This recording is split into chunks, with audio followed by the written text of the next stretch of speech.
She could not stand that people did not like her and that they had uncovered the alleged truth about her personality. So she spent the last 4 months curating a lawsuit against Justin Baldoni to take him down. In the vast landscape of online commentary, where opinions clash and headlines scream for attention, a truly unexpected collision has occurred. Picture this: Brett Cooper, the articulate voice of conservative thought, known for her incisive critiques of modern culture, locking horns with Blake Lively, the radiant queen of Hollywood, admired for her talent and seemingly effortless charm. This isn't your typical celebrity feud played out on social media. This is a deeper dive, a clash of perspectives that has ignited a firestorm across the internet. Prepare to witness the unfolding drama as we dissect how Brett Cooper, in a move that surprised many, appeared to meticulously dismantle Blake Lively's public persona, with the ever-thoughtful Justin Baldoni unexpectedly stepping into the center of it all. This is not just a disagreement, it's a cultural moment demanding our attention.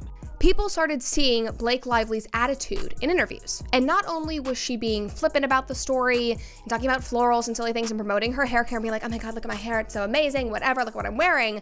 But they started just to see that she was not kind to interviewers. Brett Cooper has carved out a unique space in the digital sphere. She's not simply another commentator, she's a force. With a platform built on dissecting the nuances of contemporary issues, Cooper is recognized for her articulate delivery and unwavering stance on conservative principles. Her commentary often challenges prevailing narratives, prompting audiences to reconsider established viewpoints on everything from social trends to political debates. She doesn't shy away from controversial topics, and her approach is characterized by a directness and intellectual rigor that commands attention. Therefore, when Brett Cooper turns her analytical lens towards a figure like Blake Lively, it signals more than just casual observation. It suggests a deliberate and pointed examination, promising a critique that is both insightful and potentially disruptive. One of the interviewers asked her, if a audience member, if a viewer is very impacted by this story, has a personal experience, like should they come up to you and talk to you? Like how should they approach that? Because this is a very, personal story that's gonna impact a lot of people. And Blake Lively took that question, and we can roll the clip, but she basically was like, don't talk to me. Like, what do you want me to do? Give you my number? Like, whatever. Blake Lively, on the other hand, occupies a different realm of public consciousness. She's not just an actress, she's an icon of aspirational living, known for her captivating performances on screen, her impeccable fashion sense that graces magazine covers, and a carefully constructed image of approachable stardom. Lively embodies a certain kind of Hollywood dream. She's built a brand around relatability and grace, navigating the pressures of fame while seemingly maintaining a grounded persona. This carefully nurtured public image, characterized by positivity and a certain untouchable quality, makes her an unlikely target for sharp criticism. It's this very contrast, the seemingly unassailable Blake Lively and the incisive Brett Cooper, that makes this unfolding narrative so compelling and raises the central question: what could have possibly triggered such a pointed critique?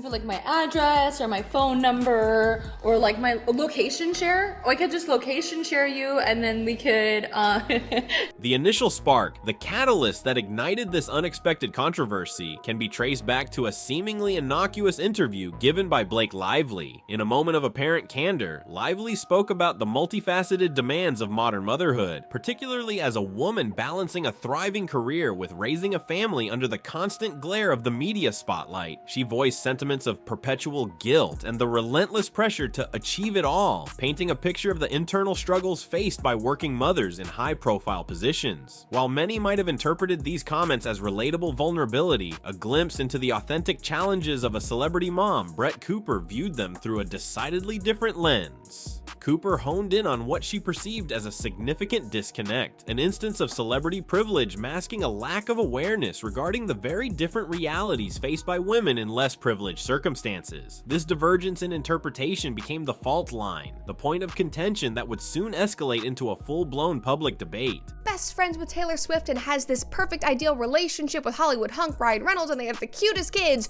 to actually, she might be a diva and an egomaniac, and somehow it has just been hidden from us for years. Brett Cooper's response was far from a gentle nudge. It was a calculated and comprehensive deconstruction of Blake Lively's expressed sentiments. In a dedicated segment on her platform, Cooper didn't mince words. She meticulously analyzed Lively's statements, framing them not as relatable confessions, but as potentially tone-deaf pronouncements emanating from a position of extraordinary advantage. Cooper argued that while Lively's intentions might have been to foster empathy and connection, the actual impact of her words was to inadvertently highlight the chasm between the experiences of Hollywood elites and the daily battles faced by the average working woman. She questioned the very notion of Lively's struggle, suggesting that the challenges faced by someone with extensive resources, nannies, personal staff, and financial security paled in comparison to the often invisible burdens carried by mothers without such support systems. This was not just disagreement, it was a forceful dismantling of a carefully constructed narrative, a direct challenge to Lively's relatable persona that left many observers taken aback by its intensity and unwavering conviction. The term epic destruction, while perhaps hyperbolic, captured the perceived force and impact of Cooper's commentary.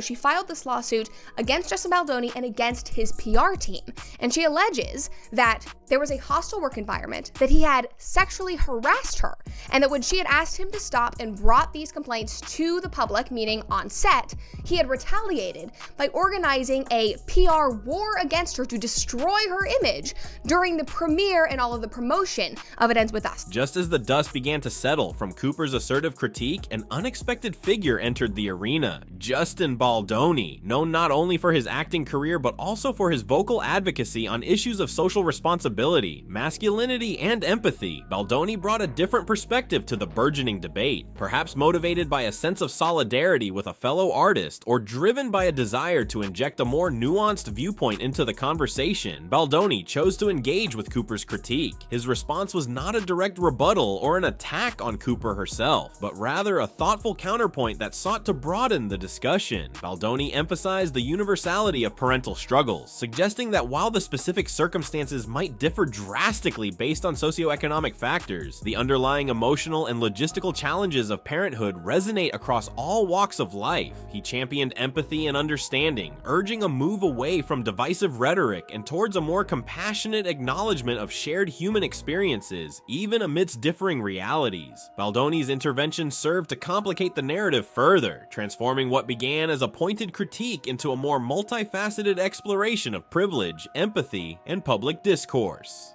She could not stand that people did not like her and that they had uncovered the alleged truth about her personality, so she spent the last 4 months curating a lawsuit against Justin Baldoni to take him down. The repercussions of Cooper's commentary and Baldoni's subsequent response reverberated swiftly and widely across the digital landscape. Social media platforms became battlegrounds of opinion, with users passionately aligning themselves with either Cooper's sharp critique or Baldoni's call for empathy. The online discourse was intense, sparking heated debates about the responsibilities of public figures, the complexities of privilege, and the ever-evolving nature of celebrity culture in the age of instant communication. The incident transcended a mere celebrity disagreement. It became a microcosm of larger societal conversations surrounding class disparities, the perception of authenticity in public personas, and the often contentious dynamic between commentary and celebrity. Did Brett Cooper definitively destroy Blake Lively's image? Probably not in any permanent sense. However, she undeniably ignited a significant cultural moment, forcing uncomfortable yet necessary conversations and underscoring the potent influence of contemporary commentary in shaping public perception and challenging even the most carefully constructed celebrity narratives. It was a stark reminder that in the relentless cycle of online discourse, no public figure, regardless of their perceived stature, is entirely immune to scrutiny and critical reevaluation. Are you going to sue Blake Lively too? Into oblivion, Megan. Wait till you see this lawsuit. It's all going to be based on evidence. It's not going to be just a lawsuit. Blake Lively will be sued, and we're carefully considering other people that will be sued also. And just so you know, spoiler alert, they were all sued.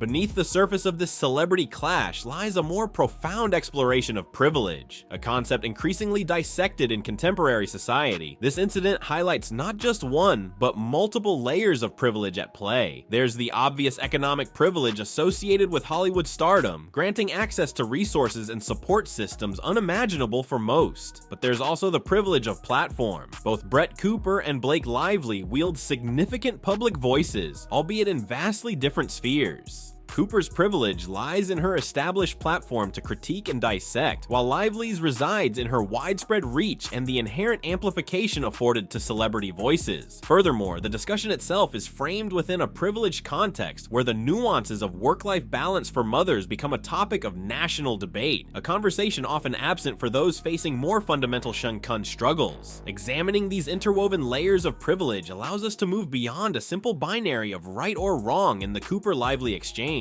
and instead delve into a more complex understanding of societal hierarchies and the varied lenses through which we perceive and interpret public statements from figures of influence. This incident compels us to question not just what was said, but who is saying it, and from what position of social and economic standing. We take them a lot more seriously on the women's side than we did 10 years ago, especially after the Johnny Depp Amber Heard trial, and we do that because of people like you. And it's unfortunate that we have to do that we have to question people and question these allegations. Looking ahead, the Cooper-Lively episode offers a glimpse into the evolving relationship between celebrity culture and public critique. The lines are blurring. Celebrities are no longer shielded figures on pedestals. They are increasingly subject to immediate and often unforgiving analysis from commentators across the ideological spectrum. Conversely, commentators like Brett Cooper are gaining celebrity status themselves, wielding influence that rivals traditional media outlets. This dynamic suggests a future where celebrity pronouncements will be even more meticulously scrutinized, and where public figures must navigate a landscape fraught with potential for misinterpretation and swift backlash. The incident may well signal a turning point, pushing celebrities to become more cautious and calculated in their public statements, or perhaps, paradoxically, to lean into greater authenticity, even if it means risking controversy. For commentators, it reinforces the power of targeted critique to penetrate mainstream discourse and reshape public perception. Ultimately, this clash underscores a fundamental shift. The age of unquestioning celebrity adoration is waning, replaced by an era of heightened scrutiny and a demand for accountability, even from those who seem to inhabit a world far removed from everyday realities. In the wake of this unexpected celebrity showdown, a lingering question remains, hanging heavy in the digital air. In a world saturated with opinions, where every voice can find a platform and every public figure is perpetually under observation, who will be the next subject of intense scrutiny? What unforeseen event, what seemingly minor statement will ignite the next wave of public discourse and celebrity confrontation? This incident serves as a potent reminder of the ever-shifting sands of public opinion and the unpredictable nature of online narratives, leaving us to contemplate the future of celebrity culture and the enduring power of a single, well-articulated critique to reshape perceptions and spark widespread conversation. The stage is set for the next act in this ongoing drama of public life, and the only certainty is that the cycle of critique and reaction will undoubtedly continue.